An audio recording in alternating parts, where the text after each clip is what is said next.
Berjumpa lagi dalam program Merawat Jiwa.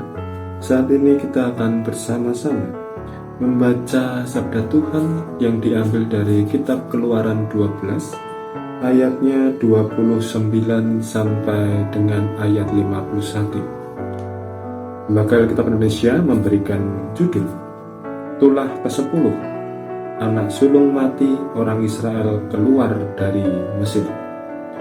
Maka pada tengah malam Tuhan membunuh tiap-tiap anak sulung di tanah Mesir, dari anak sulung Firaun yang duduk di tahtanya sampai kepada anak sulung orang tawanan yang ada dalam liang tutupan, beserta segala anak sulung hewan.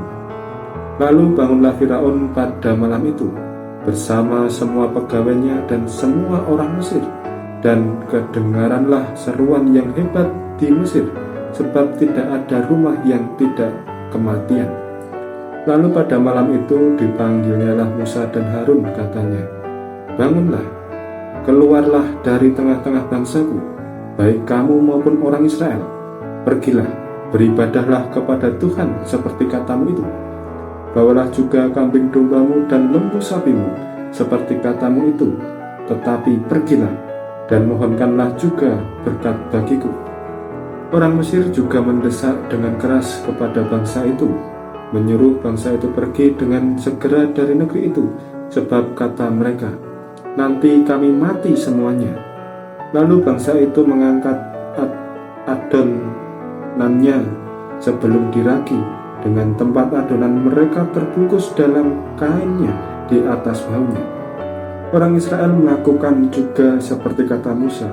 Mereka meminta dari orang Mesir barang-barang emas dan perak serta kain-kain, dan Tuhan membuat orang Mesir bermurah hati terhadap bangsa itu sehingga memenuhi permintaan mereka.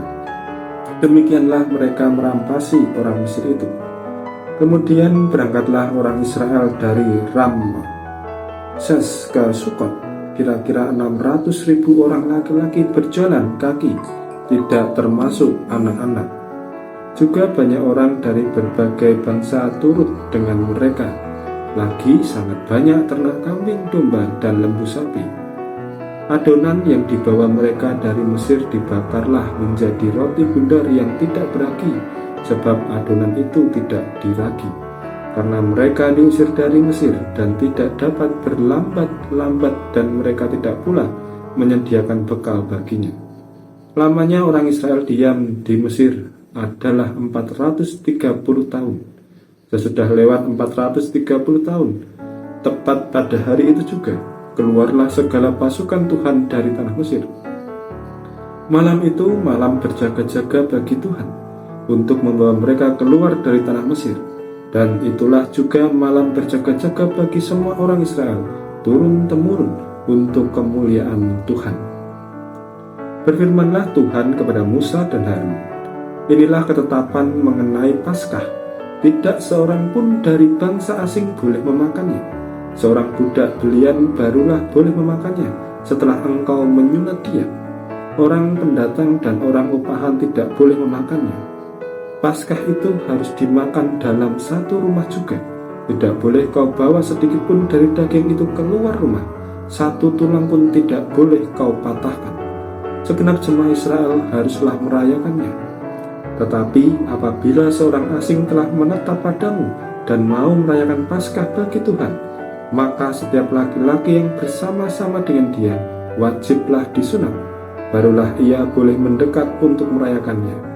Ia akan dianggap sebagai orang asli, tetapi tidak seorang pun yang tidak bersunat boleh memakannya. Satu hukum saja akan berlaku untuk orang asli dan untuk orang asing yang menetap di tengah-tengah kamu. Seluruh orang Israel berbuat demikian, seperti yang diperintahkan Tuhan kepada Musa dan Harun. Demikianlah diperbuat mereka. Dan tepat pada hari itu juga, Tuhan membawa orang Israel keluar dari tanah Mesir menurut pasukan mereka. Demikianlah sabda Tuhan bagi kita.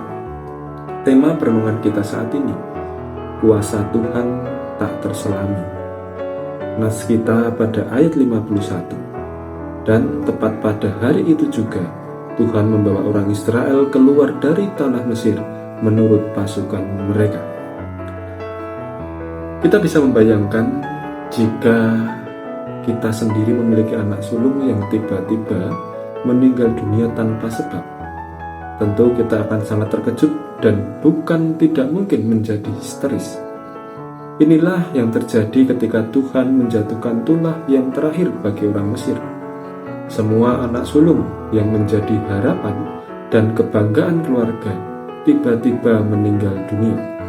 Jelas peristiwa ini mengejutkan semua orang Mesir dan membuat mereka mengusir orang Israel agar tidak ada lagi sesuatu yang buruk menimpa mereka. Itu sebabnya bangsa Israel bergegas meninggalkan Mesir dengan membawa persediaan makanan serta berbagai barang berharga pemberian orang Mesir. Akhirnya, Israel keluar dari Mesir menuju tanah perjanjian yang telah ditetapkan Tuhan bagi mereka. Ada sekitar 600.000 laki-laki dewasa. Ini belum terhitung atau termasuk anak-anak dan perempuan. Juga ada orang asing serta ternak. Rentetan kejadian ini digambarkan berlangsung cepat dan semua dilakukan berdasarkan perintah Tuhan yang disampaikan melalui Musa dan Harun. Tuhan menggerakkan hati orang Mesir menjadi sangat bermurah hati untuk memberikan harta benda mereka kepada Israel sesuai permintaan. Sampai kemudian disebutkan bahwa Tuhan sendiri berjaga-jaga pada malam keluarnya bangsa Israel dari Mesir. Sungguh nyata kuasa Allah karena janjinya untuk membebaskan Israel digenapi. Setelah mereka terkungkung di bawah kekuasaan pemerintahan Mesir selama 430 tahun, sungguh sebuah momen yang luar biasa dan patut untuk diingat sepanjang masa.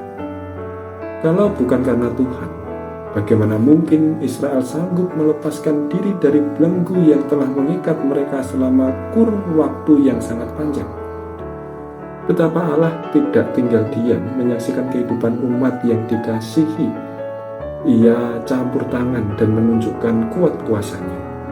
Maka bila kita merasakan sebuah tekanan berat melanda hidup dan ada belenggu yang begitu kuat mengikat kita patut untuk meminta tolong, meminta petunjuk, dan kita yakin bahwa Ia, Tuhan Allah kita yang hidup, akan menunjukkan kuat kuasanya.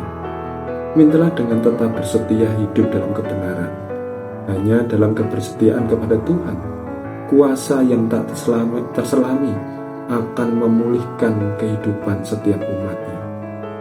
Tuhan tidak pernah bisa kita terka cara kerjanya. Tangannya begitu besar dan kuat untuk dapat kita pahami, dan kuasanya sangat begitu dalam sehingga kita tidak mampu untuk menyelami apa yang menjadi besarnya kuasa Tuhan memulihkan dan mengubah setiap kehidupan kita. Kiranya ini menjadi sumber pengharapan bagi kita dalam menghadapi setiap penderitaan dalam kehidupan ini. Percayalah bahwa kuasa Tuhan tidak terselami untuk kita sebagai manusia. Tuhan memberkati.